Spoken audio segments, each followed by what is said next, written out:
আমি শিখেছি খুবই সফট নরম এবং 2 মিনিটের ঝটপট তৈরি কেক। এটাকে বার্থডে বা বাসায় কিট্টি পার্টি বা নিজের পেট পূজার জন্য কিন্তু আপনারা ইউজ করতে পারেন। ওকে বন্ধুরা, তো কথা না বেরিয়ে এসে কাজে। আপনারা যদি আমার চ্যানেলে নতুন এসে থাকেন তাহলে অবশ্যই আমার ভিডিও দেখে সাবস্ক্রাইব করবেন এবং অবশ্যই লাইক।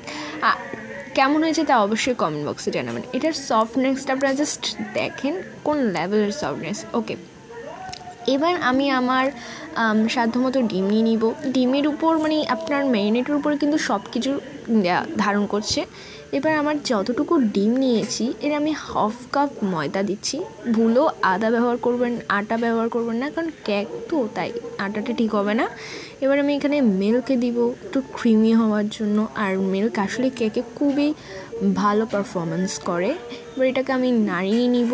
প্রথমে খুবই আস্তে আস্তে করে নাড়াবেন এবং ফাটাবার জন্য আস্তে আস্তে করে নাড়াবেন, তারপরে আস্তে আস্তে কালার চেঞ্জ হয়ে আসবে। দেখেন বন্ধু, এটা কোনো কিন্তু এডিট না, অবশ্যই আপনারা যদি বাসায় প্র্যাকটিস করেন এমনই হয়ে আসবে। এবার আরও নাড়াতে থাকবেন, ক্রিমি হয়ে যাবে এটা।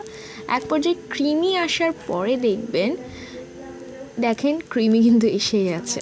এই ক্রিমি আসার পরে আমি এখানে আরেকটু ক্রিস্পি হওয়ার জন্য অয়েল দিচ্ছি, পরিমাণ মতো অয়েল দেবেন। দেখেন এটা কিন্তু পুরো বোঝা যাচ্ছে এখন ক্রিমি হয়েছে। এবার আমি একটা প্যানের মধ্যে ব্রাশ দিয়ে অয়েল নাড়িয়ে দিচ্ছি।